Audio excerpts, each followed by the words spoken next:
Peki neden Rusya çift başlı kartalı sembol olarak seçti? Bir bombalı saldırı sonucunda öldürüldü. Bakınız burası hani Rusya için öyle önemli bir yer ki 50 rublelik bir banknotu elimize aldığımızda bir kısmının bu banknotta yer aldığını göreceğiz. Seviyorum seni. Petro'nun eseri. O zarif görünüşünü, Neva'nın o egemen akışını seviyorum. Güzelleş, Petro'nun şehri ve dimdik ayakta dur. Rusya gibi sarsılmaz.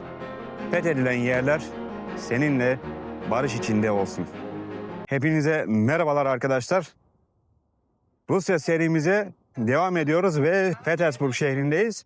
Ve şimdi Petropavlovsk Katedrali'ne doğru gidiyoruz. Burası şehrin inşa edilmeye başlandığı ilk yer. Arkadaşlar şu an üzerinde yürüdüğümüz köprü Petersburg şehrinin ilk köprüsü olan Ivanovski Köprüsü. Bakınız dikkat ettiyseniz köprü tahtadan. Peki köprü neden betondan değil de tahtadan? Hemen onu da anlatayım. Peter ve Paul Kalesi ilk kurulduğunda ulaşımın sağlanması için tahtadan bir köprü yapıldı arkadaşlar. O günlerin anısı yaşatılsın diye hala tahtadan yapılıyor ve sürekli olarak yenileniyor. Şehrin ilk köprüsünde yürümek hani gerçekten çok etkileyici.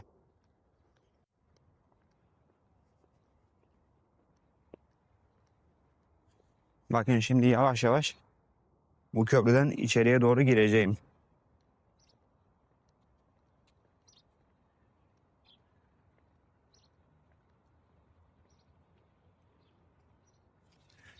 Bakın bu girişin üstünde hani böyle çok ilginç bir yapı var. Onu size göstermek istiyorum.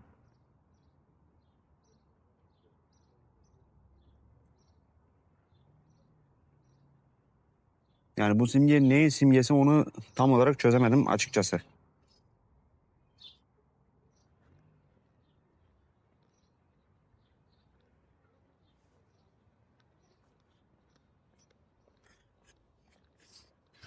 Evet. Ana girişten içeriye girdikten sonra bakın birazdan karşımıza Rusya'nın meşhur bir sembolü çıkacak. Nedir o sembol? Tabii ki de çift başlı kartal. Birazdan o sembolün yanına gidince size bu çift başlı kartalın hikayesini anlatacağım arkadaşlar. Arkadaşlar bu görmüş olduğunuz kale İtalyan mimar Trezzini tarafından projelendirildi. Dolayısıyla burası aslında Batı mimarisini yansıtıyor. Bakın şu an kapının önünde size gösterdiğim yerde Rusya'nın sembolü olan çift başlı kartalı görüyoruz. Sizler için biraz daha yakınlaştıracağım. Burada görmüş olduğunuz çift başlı kartal bugün Rusya'nın sembolü. Ama biz Türkler bu sembolü Anadolu Selçuklu Devleti'nden çok iyi biliyoruz. Peki neden Rusya çift başlı kartalı sembol olarak seçti? Ortodoksluğun başkenti Doğu Roma yani diğer adıyla Bizans 1453'te Fatih Sultan Mehmet tarafından fethedildi ve Fatih Sultan Mehmet Roma İmparatoru unvanını aldı arkadaşlar. Bizans düştükten sonra Rusya Ortodoksluğun yeni başkenti olma iddiasıyla bu armayı sahiplendi. Şimdi bakın bu girişin diğer mimarilerini de size göstermek istiyorum. Çünkü gerçekten görülmeye değer. Bakınız.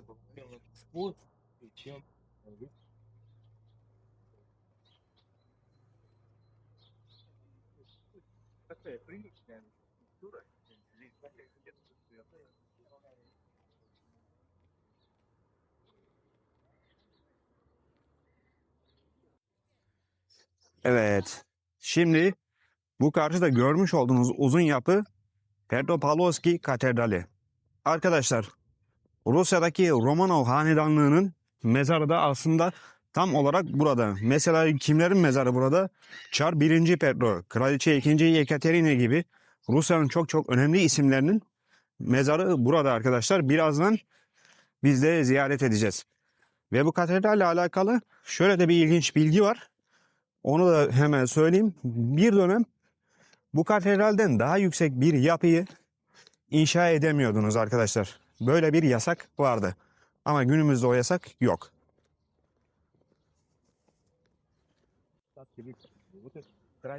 Bakın katedrale şu an yaklaştık. Hemen sol tarafımızda Çar 1. Petro'nun bir anıtını göreceğiz.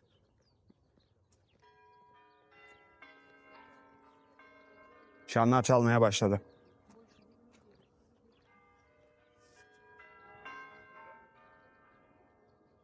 Bakınız burada Çar 1. Petro'nun bir anıtını görüyoruz. Şimdi anıtta Çar 1. Petro'nun parmaklarına baktığınız zaman renginin biraz değişik olduğunu görüyorsunuz. Arkadaşlar Ruslar buraya geldikleri zaman Çar 1. Petro'nun parmaklarına dokunurlar ve dilek dilerler.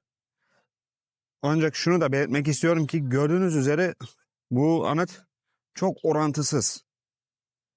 Yani gövdeye bakın, bir de baş kısmına bakın, ne dediğimi anlayacaksınız. Peki neden böyle? Şimdi Çar 1. Petro oldukça heybetli bir adamdı. Hemen hemen 2 metre boyundaydı. Arkadaşlar Rusya'da şöyle bir gelenek var. Rusya'daki önemli kişiler öldükleri zaman onların yüz maskesi alınıyor. Şimdi Çar 1. Petro da öldükten sonra bu anıt yapıldı. Çar 1. Petro'nun aslında buradaki yüzü onun ölürkenki halini anlatıyor.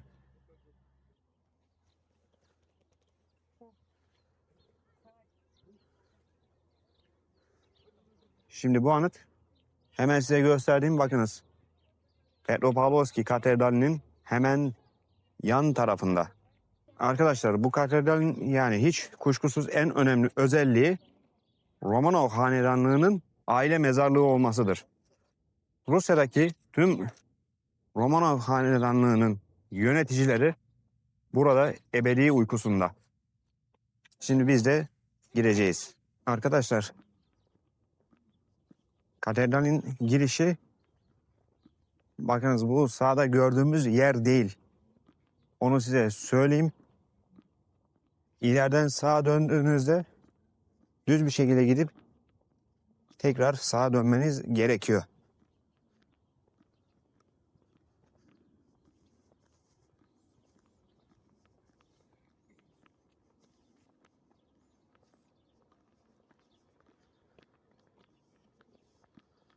Bakalım Rus imparatorlarının, kraliçelerinin son istirahatgahı içeriden nasıl görünüyor? Burada video çekmeme izin veren Yulia Kahidze hanımefendiye çok çok teşekkür ediyorum. Hazırsanız şimdi içeriye gireceğiz. Şu an bu katedralin içine geldik. Bakınız birçoğu yer altın süsleme. Şimdi burası Romanov hanedanlığının aile mezarlığı arkadaşlar. Tabii siz bütün hani Peder ve Paul Kalesi'ni gezmek isterseniz ödeyeceğiniz ücret 1500 ruble.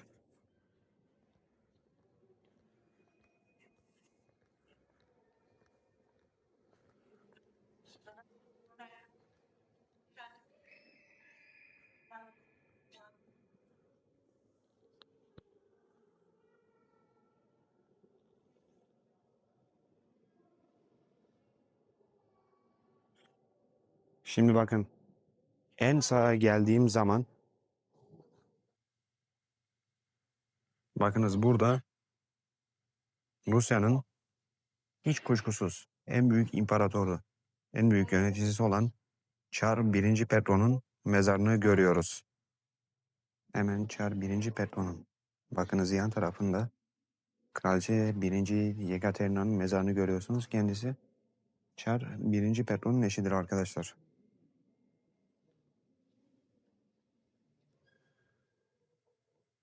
Hemen yan tarafta. Bakınız burada Kraliçe 1. Elizabetha'nın mezarını görüyorsunuz. Hemen onun arkasında.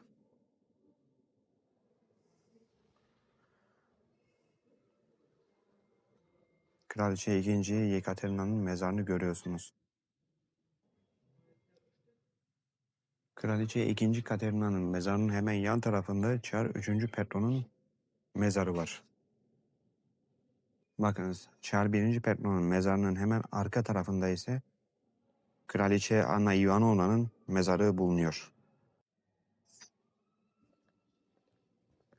Şimdi devam ediyoruz.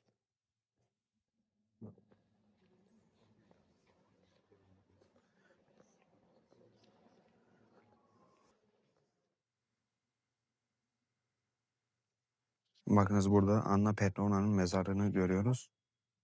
Hemen onun arka tarafında. Bakınız, Çar 1. Alexander'ın mezarı var. Hemen yan tarafa geçtiğimde.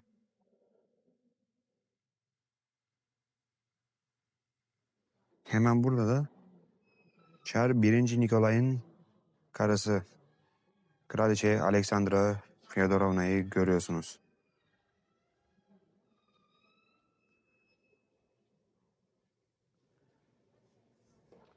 Bakınız, burada Çar 1. Nikolay'ın mezarını görüyorsunuz. Hemen onun arkasında Çar 1. Pavel'in mezarı bulunuyor.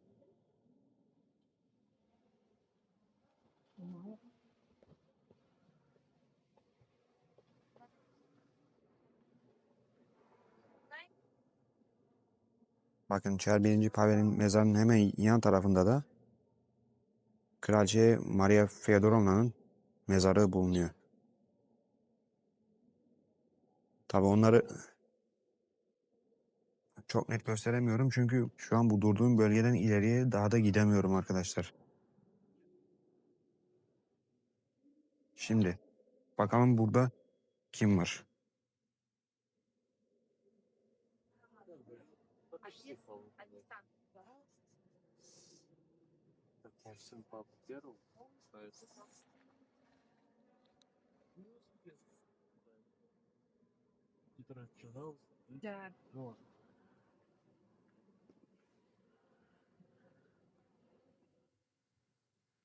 Evet.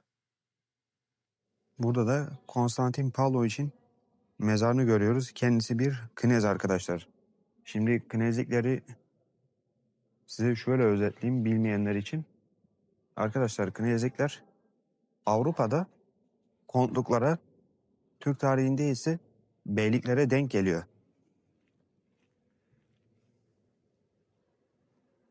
Şimdi bakalım bu kimin mezarı? Evet, buna bir knez olan Alexander Alexandrovich'in mezarı. Şimdi devam edelim. Bakalım burada hemen kim var? Burada Alexandra Georgievna'nın mezarını görüyoruz. Ben burada hani sadece imparatorların mezarının olduğunu zannediyorum ama knezlerin de mezarı varmış. Bunu bilmiyordum. Şimdi devam edelim. Bakalım bu kimmiş?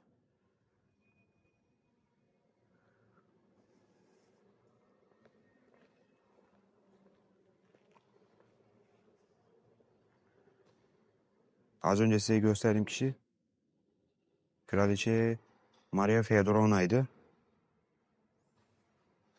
Maria Feodorovna'nın mezarı bu şekilde arkadaşlar.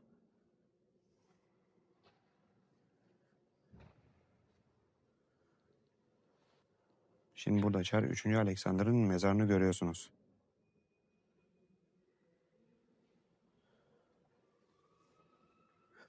Evet. Bakalım bu yan tarafta kimin mezarı var? Bakın, burada Kraliçe Maria Alexandrovna'nın mezarını görüyorsunuz. Hemen yan tarafında da Çar 2. Alexander'ın mezarı var. Arkadaşlar, Çar 2. Alexander bir bombalı saldırı sonucunda öldürüldü. Bunu daha detaylı olarak sonraki videolarımdan bir tanesinde size anlatacağım.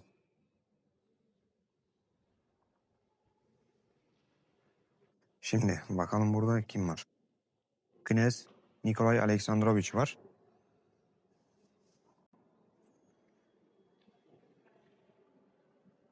Burada da Aleksandra Aleksandrovna'nın mezarını görüyoruz.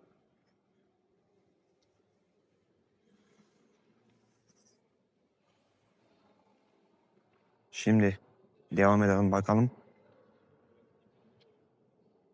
Burada kimlerin mezarı var?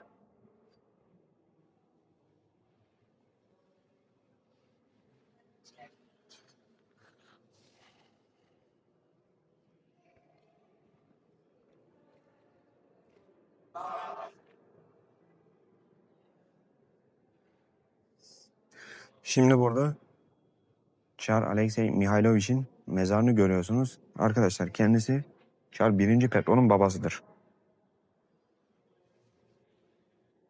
Burada da Anna Mihailovna'yı görüyorsunuz. Kendisi sanırım Çar Alexey Mihailovich'in karısı.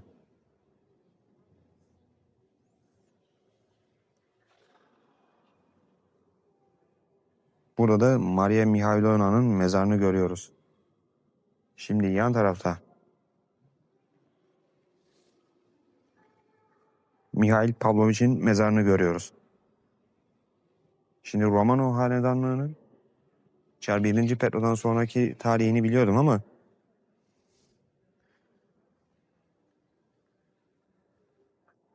bakın burada da Kraliçe Yelizaveta Petrovna'nın mezarını görüyoruz. Şimdi Çar 1. Petro'dan sonra Romanov hanedanlığının tarihini biraz biliyordum ama şimdi burada knezlerin mezarının bulunacağını tahmin etmiyordum ve bilmiyordum da.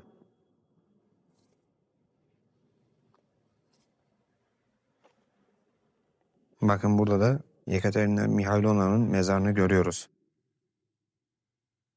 Devam edelim.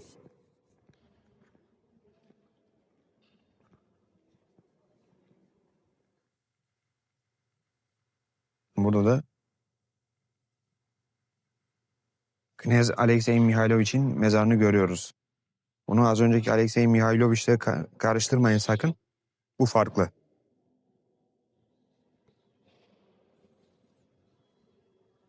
Burada da Mihail Nikolayevich'in mezarını görüyoruz.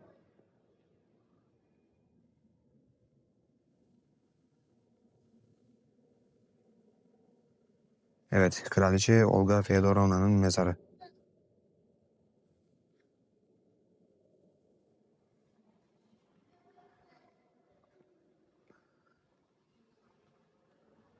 Evet, burada da Nikolay Nikolayevich'in mezarını görüyoruz. Kendisi de bir yine knez. Çar 2. Nikolay'ın mezarını çok merak ediyorum açıkçası. Acaba nerede?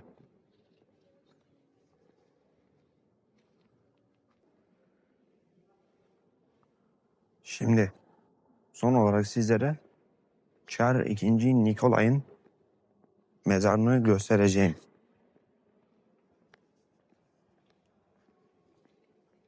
Burası girişte hemen en sağda bulunuyor arkadaşlar. Здесь есть также другие люди, но вот видите, вы поэтому İşte son Rus Çarı Çar 2. Nikolay'ın da mezarı burada ancak onun mezarının diğerlerinden biraz farklı olduğunu görüyorsunuz. Peki neden arkadaşlar? Hemen onu da söyleyeyim. Son Rusya'da arkadaşlar Bolşevikler ayaklandıktan sonra yani Çarlık Rusyası yıkıldıktan sonra Yekaterinburg'da bir evin bodrumunda ailesi ve yakınlarıyla beraber infaz edildi. Daha sonra kalıntıları buraya getirildi. Dolayısıyla onun mezarı aslında biraz daha küçük ve farklı. Ve böylece Çarlık Rusyası aslında tamamen yıkılmış oldu. Daha sonra ise biliyorsunuz ki Sovyetler Birliği dönemi başlıyor.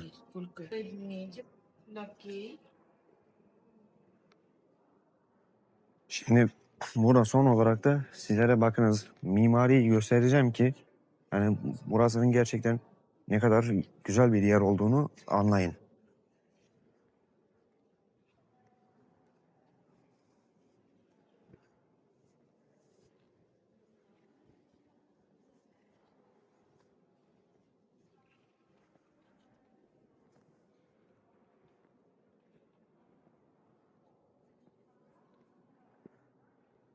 Bakınız bu kısımlar tamamen altın kaplama.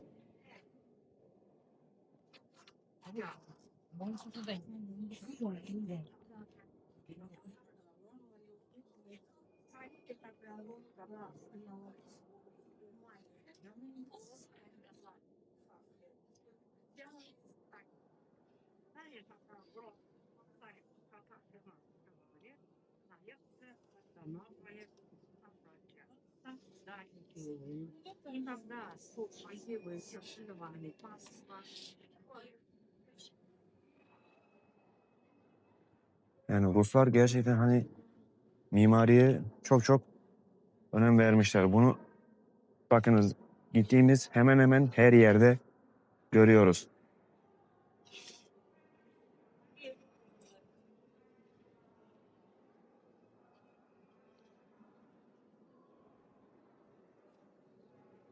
Dolayısıyla hani bu konuda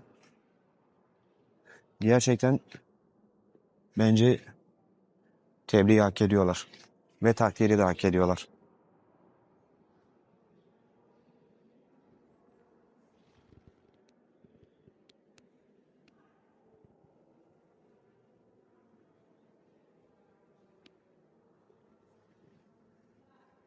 Bakınız burada gerek hani gittiğim müzeler mi olsun veya hani gittiğim örnek veriyorum kiliseler mi olsun mimarisini ne beğendim.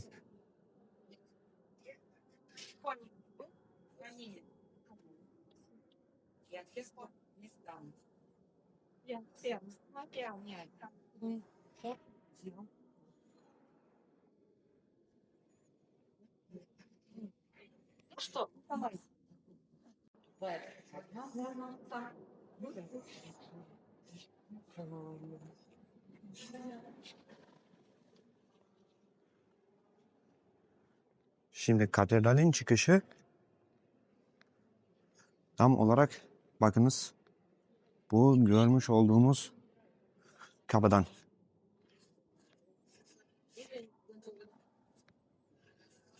И вот когда рыли, обнаружили.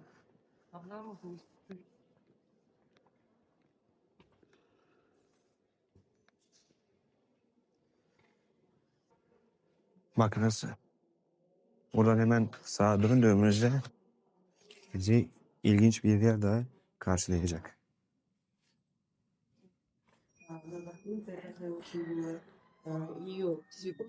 Burası sanırım katedralin tarihini anlatıyor. Arkadaşlar burada görmüş olduğunuz ekranlar bakın dokunmatik değil. Şimdi hemen bakınız burada. Bu videonun hani başında da söylemiştim.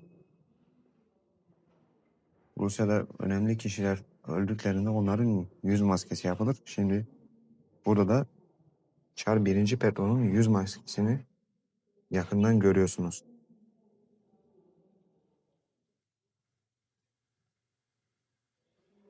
Bakınız burada da hem sağda ve solda çeşitli madalyalar var.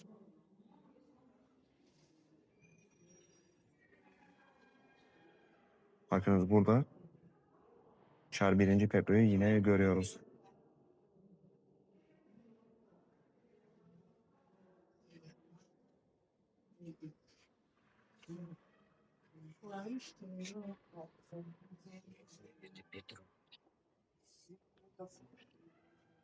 Şimdi bu en sağda gördüğünüz kişi de Kraliçe 2. Katerina.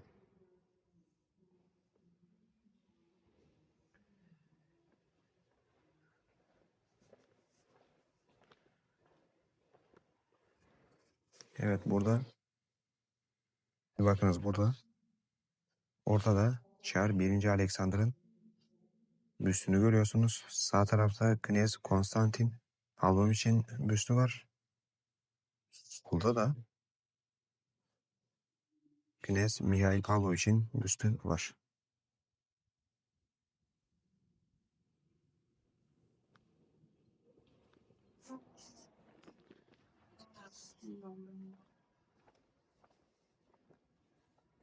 Ну, это уже, это она в бой всю жизнь жила.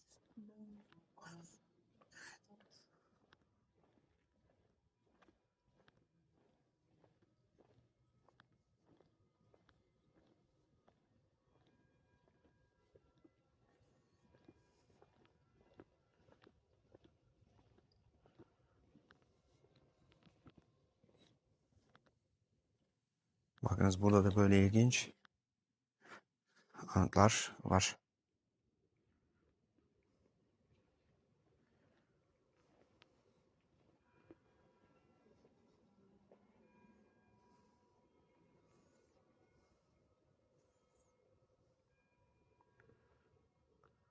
Yani ne kadar ilginç anıtlar, değil mi?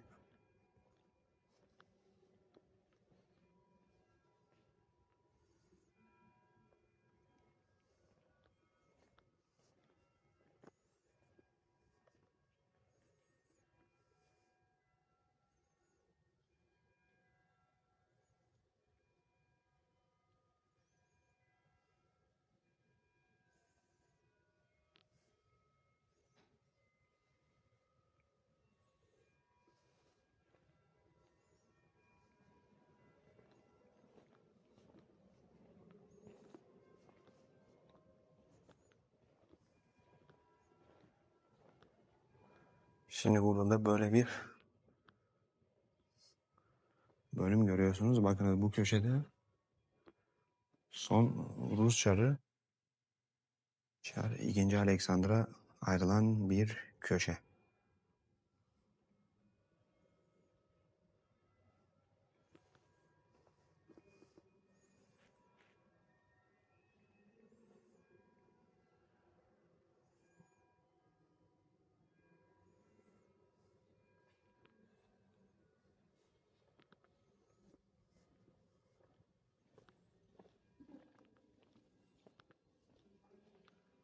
Bu arada az önce girdiğimiz salonun üstünde bir tane, bakınız, böyle çok ilginç bir haç var.